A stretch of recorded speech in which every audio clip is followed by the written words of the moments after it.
اتبعوا ما أنزل إليكم من ربكم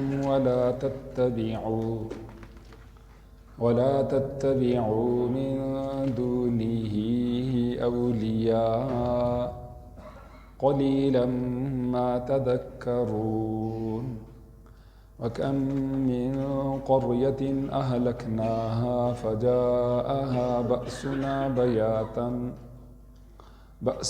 بياتا أو هم قائلون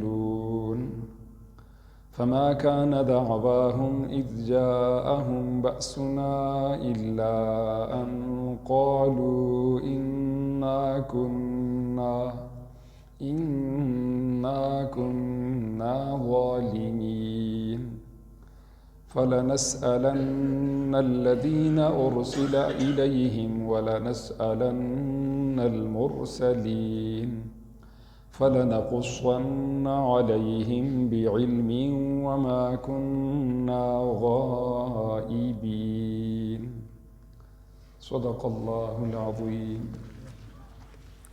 اتبعوا، تم پیروی کرو، ما انزل، جو اتارا گیا ہے، الیکم، تمہاری طرف، من ربکم، تمہارے پروردگار کی طرف سے، ولا تتبعوا، اور تم پیروی نہ کرو، من دونہ، اللہ کی سوا، اولیاء، رفیقوں کی، دوستوں کی، قلیلا ما تذکرون، بہت کم جو تم نصیحت حاصل کرتے ہو،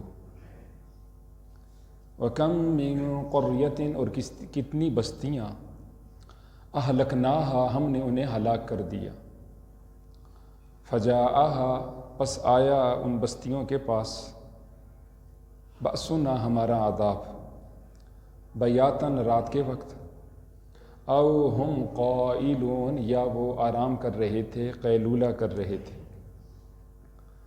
فما کان دعواہم، پس ان کی پکار نہ تھی، اذ جاءہم، جب آ گیا ان پر، بأسنا، ہمارا عذاب، الا ان قالوا، مگر یہ کہ انہوں نے کہا، انا کنا ظالمین، بے شک ہم ظلم کرنے والے ہیں، فلنسألن الذین، پس ہم ضرور پوچھیں گے ان لوگوں سے، ارسل الیہم، جن کی طرف رسول بھیجے گئے، وَلَنَسْأَلَنَّ، اور ضرور بے ضرور ہم سوال کریں گے، المرسلین، رسولوں سے، فَلَنَقُصَّنَّ عَلَيْهِمْ، پس یقیناً ہم بیان کریں گے ان پر، بعلم، علم کے ساتھ، وَمَا كُنَّا غَائِبِينَ، اور ہم غائب نہیں ہیں، غیر حاضر نہیں ہیں۔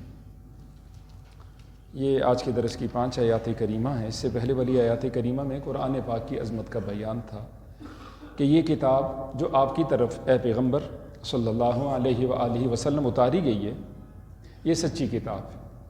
اس کتاب کے بارے میں آپ کے دل میں کوئی تنگی نہ ہو، اور یہ کتاب اس لیے عطا کی گئی ہے کہ تاکہ آپ اس کتاب کے ذریعے سے لوگوں کو حق بات پہنچائیں اور لوگوں کو ڈرائیں، وذکریٰ، اور اس کتاب میں نصیحت ہے، للمؤمنین، یقین کرنے والوں کے لیے، ایمان لانے والوں کے لیے۔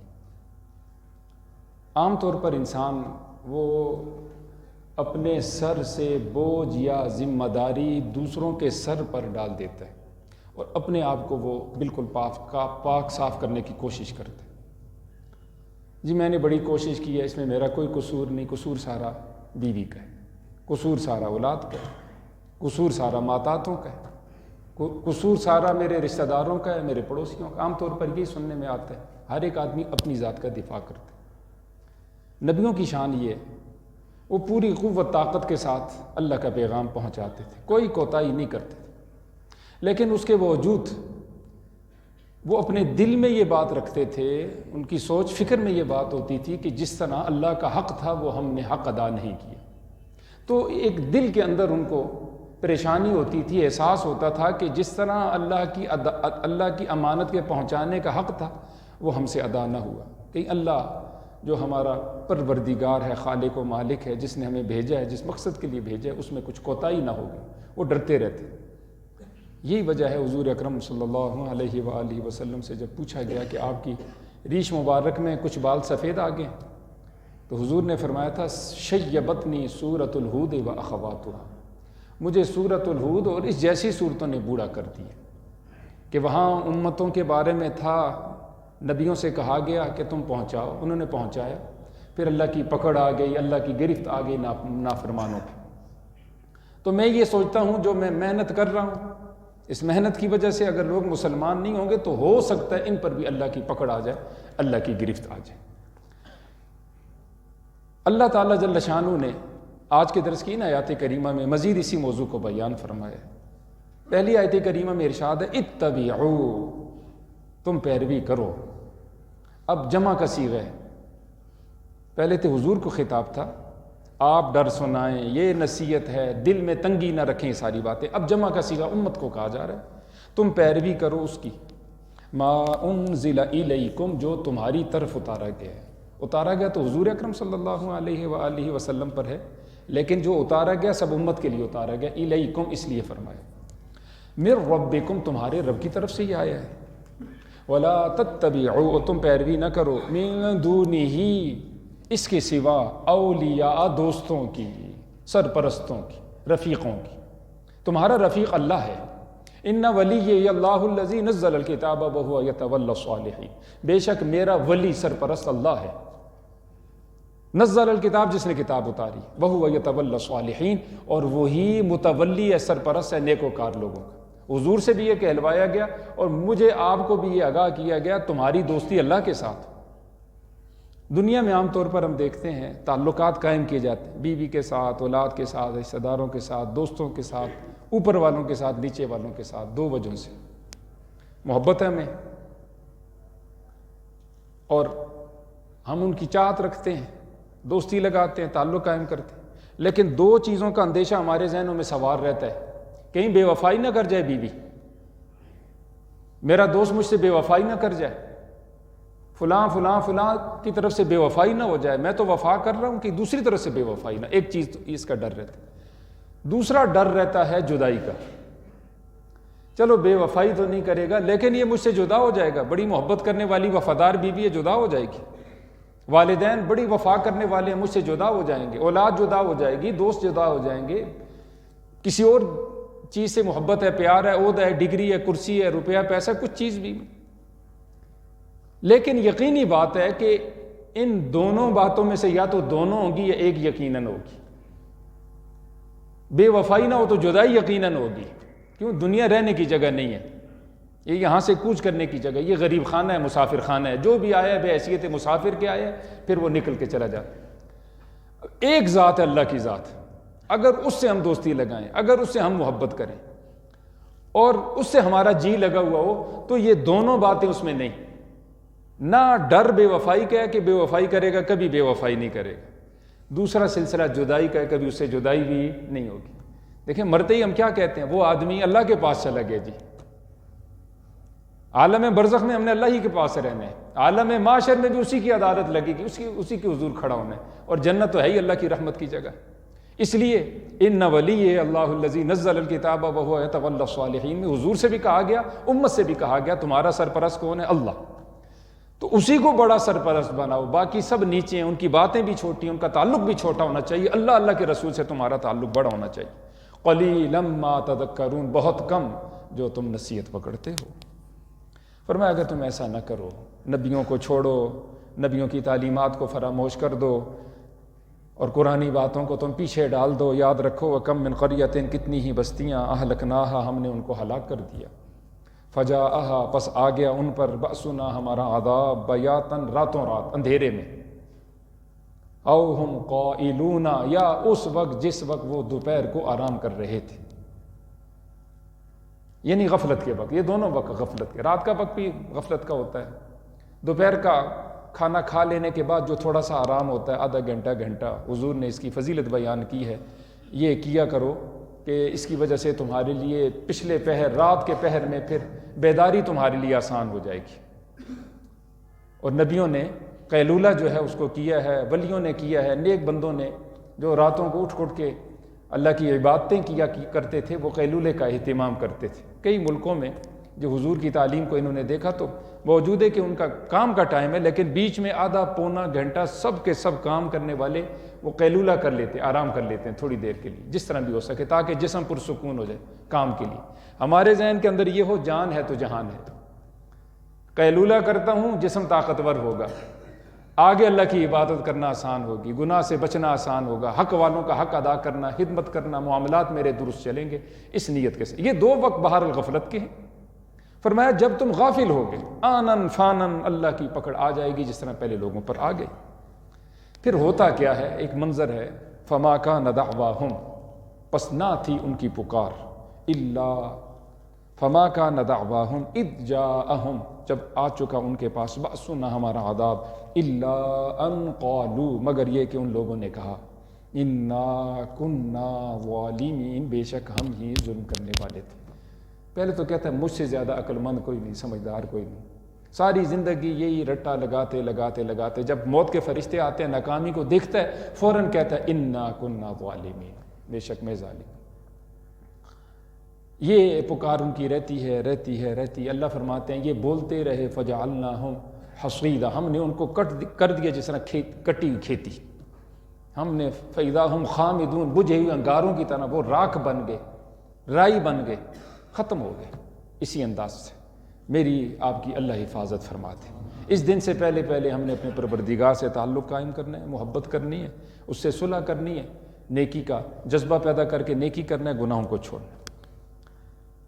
فَلَنَسْأَلَنَّ الَّذِينَ أُرْسِلَ إِلَيْهِمْ، اچھا یہ تو دنیا کی بات ہو گئی۔ اللہ فرماتے ہیں ہم یقیناً پوچھیں گے، ضرور بالضرور، لام کا معنی ضرور، نون جو شد والا ہے اس کا معنی بھی ضرور ہے، نسألو کا معنی ہوتا ہے ہم پوچھیں گے، ہم ضرور بالضرور پوچھیں گے، گویا کہ یہ قسم ہے، اللہ قسم اٹھا رہے ہیں، میں اپنی ذات کی قسم اٹھاتا ہوں، میں ضرور پوچھوں گا۔ الَّذِينَ أُرْسِلَ إِلَيْهِمْ، ان قوموں سے جن قوموں کی طرف رسولوں کو بھیجا گیا، ان سے پوچھ ہوگی، سوال ہوگا۔ وَلَنَسْأَلَنَّ الْمُرْسَلِينَ، اور یقیناً پوچھ ہوگی، سوال ہوگا المرسلین، رسولوں سے۔ مرسل سین کے زبر کے ساتھ اس کا معنی ہے رسول، مرسل ہو تو اس کا معنی اللہ، بھیجنے والا۔ رسولوں کا بھیجنے والا کون ہے؟ وہ اللہ ہے۔ مرسل جن کو بھیجا گیا یعنی رسولوں سے پوچھ ہوگی۔ یہ پوچھ اس لیے ہے کہ یہ گواہی ہے۔ آج کے دن ہم اکٹھے ہیں سارے، کوئی پہچان نہیں اچھا کون برا کون ہے، لیکن ایک دن اعلان ہوگا وَامْتَازُوا الْيَوْمَ أَيُّهَا الْمُجْرِمُونَ، اے مجرمو تم جدا ہو جاؤ، چنانچہ جدا ہو جائیں گے۔ وَقِفُوهُمْ، ان کو کھڑا کرو، إِنَّهُمْ مَسْئُولُونَ، ان سے پوچھا جائے گا۔ اور یہ جو سوال ہے یہ ایک طرح کی گواہی ہے، ان سے گواہیاں ہوں گی، رسولوں کی گواہیاں اور قوموں کی گواہیاں۔ اور یاد رہے کہ کوئی بھی فیصلہ اس کی جو بنیاد ہوتی ہے وہ شہادت پہ ہوتی ہے، شہادت سچی ہونی چاہیے۔ جج سپریم کورٹ کا جج ہی کیوں نہ ہو، اس کو یقین ہے، اپنی آنکھوں سے سب کچھ اس نے دیکھا ہے، پھر بھی وہ فیصلہ نہیں دے سکتا جب تک گواہی قائم نہیں ہوگی یا اقرار نہیں ہوگا۔ ابھی پیچھے ہم نے دیکھا شراب کی بوتل برآمد ہوئی اور چیف جسٹس اس نے دیکھ بھی لی کہ واقعتاً یہ شراب ہے، بوتل ہے اسی کا شہ بھی شراب ہے، لیکن لیبارٹری سے جب رپورٹ آئی تو وہ شراب نہ تھی، وہ شہد بن چکا تھا۔ تو چیف جسٹس بھی کچھ نہیں کر سکتا، بڑا قاضی بھی کچھ کر نہیں سکتا۔ کیوں؟ اس کی وجہ کیا تھی؟ وہ شہادت۔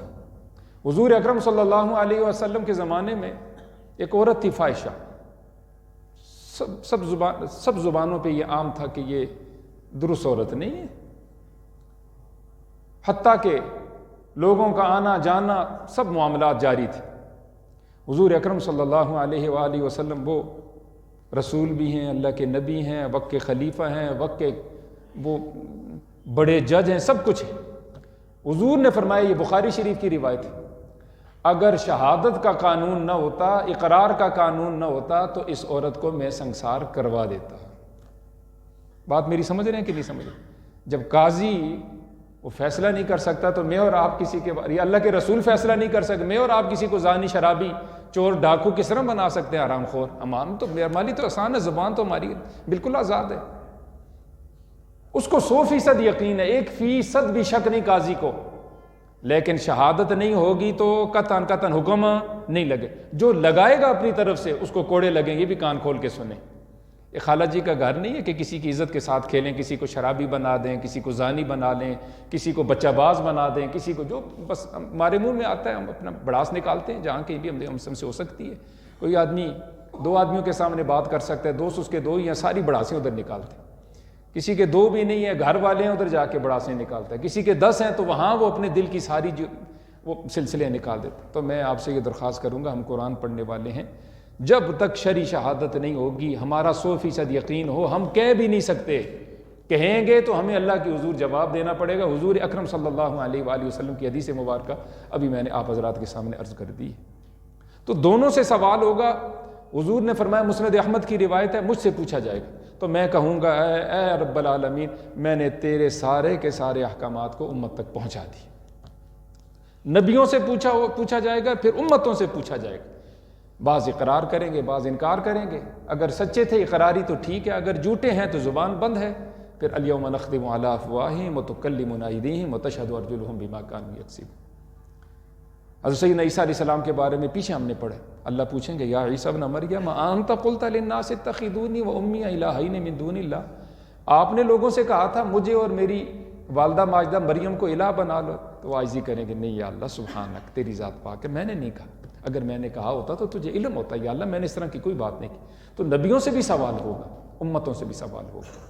حجۃ الوداع کے موقع پر بخاری شریف، مسلم شریف، ابو داؤد شریف کی روایت، حضور نے اپنے اصحاب سے پوچھا، حل بلغت الرسالہ، کیا میں نے تم تک اللہ کے پیغامات کو پہنچا ہے؟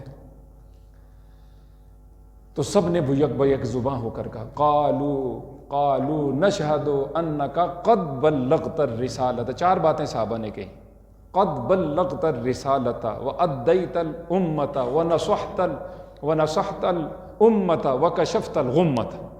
معنی اس کا یہ ہے، اللہ کے رسول صلی اللہ علیہ وآلہ وسلم، آپ نے رسالت پہنچائی، نہیں پہنچانے کا حق ادا کر دی، یہ پہلا جملہ۔ دوسری بات فرمائی، جو امانت آپ کے پاس تھی آپ نے مین وان اس کو پہنچا دی، کوئی خیانت نہیں کی۔ تیسری بات فرمائی، آپ نے امت کی، اپنی قوم کی خیر خواہی چاہیے، کوئی بدخواہی آپ نے نہیں کی۔ اور چوتھی بات فرمائی، وکشفت الغمہ، آپ نے ضلالت اور تاریکی کے جو اندھیرے تھے ان سے پردہ اٹھا دیا، آپ نے کوئی کسر نہیں چھوڑی، ہمیں بتایا یہ روشنی ہے اور یہ کیا ہے، اندھیرا ہے، یہ اچھائی ہے، یہ برا ہے، یہ جنت ہے، یہ جہنم، یہ گناہ ہے، یہ نیکی۔ تو حضور نے اس موقع پہ فرمایا تھا، آسمان کی طرف نگاہ اٹھائی اور شہادت کی انگلی کے ساتھ اللہم اشہد 3 دفعہ کا ثلاثہ، اے اللہ تو گواہ رہنا، تو گواہ رہنا، تو گواہ رہنا کہ میں نے تیرا دین ان تک پہنچا دیا، یہ شہادت ہے یا اللہ ان کی تیرے سامنے، تو گواہ رہنا۔ اور پھر حضور نے میرے آپ کی ڈیوٹی لگائی سب کی، فَلْيُبَلِّغِ الشَّاهِدُ الْغَائِبَ، جو حاضرین ہیں وہ غائبین تک پہنچائیں گے۔ اس وقت میں حاضر کون تھے جی؟ صحابہ کو کہا تم یہاں ہو، میری بات کو سن رہے ہو، جو غائبین دنیا بھر میں ان تک پہنچاؤ۔ ان تک بات پہنچ گئی، پھر اس کے بعد کے غائبین ہیں، میرے آپ تک حضور کی بات پہنچی ہے، میں آپ حاضر ہیں، پھر جو موجود نہیں، جن تک نہیں پہنچی، وہ کون ہے؟ غائب۔ بات سمجھ رہے کہ نہیں؟ ایک ہے حاضر، ایک ہے غیر حاضر۔ تو ہماری ذمہ داری ہے حضور کی باتوں کو ہم کہاں تک پہنچائیں جی؟ دوسروں تک۔ آپ مجھے بتائیے، یہ ڈیوٹی کسی عالم نے لگائی ہے جی؟ کسی نے؟ کس نے لگائی ہے؟ حضور نے لگائی ہے نا۔ کسی کی چینی بھی گر رہی ہو، ہم 100 دفعہ، کیا میں کہ 100 آدمی اگر دیکھیں تو شاید 100 کے 100 ہی کہیں گے جی آپ کی تو چینی 100 روپے والی جو ہے اس میں سے کچھ گر رہی ہے، آٹا گر رہا ہے جی آپ کا، 10 روپے گر گئے آپ کے، چھوٹے چھوٹے نقصانات کی وجہ سے ہم ایک دوسرے کو بتاتے ہیں جی آپ کے کپڑوں کے ساتھ کوئی داغ ہے جی، بتاتے ہیں کہ نہیں بتاتے جی؟ یقیناً بتاتے ہیں۔ تو میں آپ سے یہ درخواست کروں گا، چھوٹے چھوٹے نقصانات ہم بتاتے ہیں، ایک آدمی کا عقیدہ ہی ٹھیک نہیں ہے، عمل ہی ٹھیک نہیں، فرض سے دور ہے، واجب سے دور ہے، ساری زندگی گناہ کے اندر لگا ہے، میں اور آپ خوب جانتے ہیں، اور شاید کہ میرے آپ کے کہنے کی وجہ سے وہ باز آ جائے گناہ سے اور وہ نیک ہو جائے، لیکن ہم ایک دفعہ بھی ساری زندگی اس کو اتنا بھی نہیں کہتے دیکھیں یہ غلط ہے جی، اس سے آپ کا یہ نقصان ہے۔ ایک دوست ہے، اس دوست نے دوسرے دوست کی طرف ایک پیغام بھیجا، اور پیغام یہ بھیجا کہ یہ کام کرنے کے ضرور کر لینا، اور یہ کام ہے، اس سے بچنا ورنہ تیرا بڑا بڑا نقصان ہوگا۔ کچھ عرصے بعد اس دوست کو پتہ چلا کہ اس کے دوست کا وہ بڑا بڑا نقصان ہو چکا ہے، وہ اس کے پاس پہنچا بڑے غصے میں، ناراضگی میں، کہ دیکھو بھائی میں نے تجھے آگاہ نہیں کیا تھا، یوں نہ کرنا، تو نے کیا اتنے نقصانات میں نے تجھے پہلے کہے تھے نا، کہ مجھے تو نہیں پتہ چلا۔ 2 ہی شکلیں، پہلی شکل یہ ہے اس کا جو نقصان ہوا ہے اس کی سستی کی وجہ سے ہوا ہے، دوسری شکل یہ اس کی سستی کی وجہ سے نہیں ہوا، بتلانے والا جس کو بھیجا گیا تھا اس کی سستی کی وجہ سے ہوا ہے۔ جب اس نے غصہ کیا اپنے دوست پہ تو دوست نے کہا مجھے تو تمہارا پیغام ہی نہیں پہنچا، تو بتائیے جی قصور کس کا ہے؟ جس کو اس نے بھیجا تھا اس کا قصور ہے، اس نے بات بتائی نہیں۔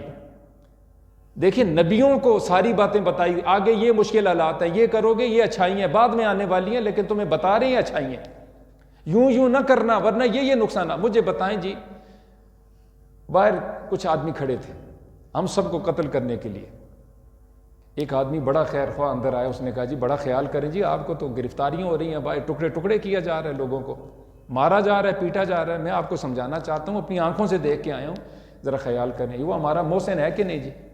وہ ہمارا محسن ہے، اگر اس نے سچ کہا ہے تو وہ ہمارا بہت بڑا محسن ہے۔ اس نے کہا آپ ادھر سے نہ نکلیں، آپ اس طرف سے نکل جائیں، جتنا جلدی ہو سکتا ہے یہاں سے آپ فرار ہو جائیں۔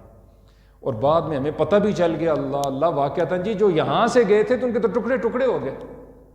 حضور اکرم صلی اللہ علیہ وآلہ وسلم اور تمام انبیاء اپنی اپنی امتوں کے لیے انتہائی محسن تھے، انہوں نے سچ کہا، اگرچہ وہ حالات بعد میں آئیں گے یقیناً، لیکن اس وقت کا افسوس کرنا ہمارے کام نہیں آئے گا۔ حضور نے کوئی کوتاہی نہیں کی۔ ایک دوست، اللہ نے اپنے دوست کو بھیجا اپنے دوستوں امتوں کی طرف، تو رسولوں نے کوئی کوتاہی نہیں کی، انہوں نے تو بات پہنچائی ہے۔ دوسری شکل ہے جس تک بات پہنچائی گئی اس نے اس نصیحت پہ کان نہیں رکھا، تو قصور کس کا ہے؟ امتوں کا۔ اس دوست کا قصور ہے، تجھ تک تو پہنچ گیا تھا، نماز ضروری ہے، فرض واجب ضروری ہے، گناہ سے بچنا، تو نے اہتمام کیوں نہیں کی؟ بہرحال دونوں سے سوال ہوگا۔ اللہ تعالیٰ جل شانہ نے یہ ہمیں بتا دیا، ایسا نہ ہو کہ کل قیامت والے دن ہمارے لیے شرمندگی و افسوس ہو۔ آخری آیت کریمہ میں اللہ فرماتا ہے فَلَنَقُصَّنَّ عَلَيْهِمْ بِعِلْمٍ، ہم یقیناً بیان کریں گے ان پر علم کے ساتھ۔ قیامت والے دن جب ہمارے در پہ آؤ گے نا، ہم تمہیں بتائیں گے جو کچھ تم کرتے رہے، اعملوا ما شئتم انہ بما تعملون بصیر، کرو جو کچھ کرتے ہو، سب کچھ سامنے آ جائے گا، وہ دیکھ رہے ہیں۔ وما كنا غائبین، اور ہم غیر حاضر نہیں، ہم موجود ہیں، ہم موجود ہیں اگرچہ تمہیں دکھلائی نہیں دیتے۔ کتنی چیزیں ایسی ہیں جو محسوس تو ہوتی ہیں لیکن نظر، سردی اب کس کو نظر آ رہی ہے، لیکن ہے محسوس ہو رہی ہے ہمیں، اس کا وجود ہم نہیں دیکھ سکتے، دیکھو یہ سردی ہے، یہ سردی ہے، گرمی نظر نہیں آتی لیکن محسوس ہوتی ہے۔ اللہ کی ذات عالی نشانیوں سے ہم پہچان سکتے ہیں کہ ہمارا پروردگار موجود ہے۔ بہرحال اللہ فرماتے ہیں کہ میں یقیناً تمہیں ساری چیزوں کے بارے میں آگاہ کروں گا۔ اللہ سے دعا کرتے ہیں اللہ ہمیں ان ساری گھاٹیوں کے لیے تیاری کی توفیق نصیب فرماتے ہیں۔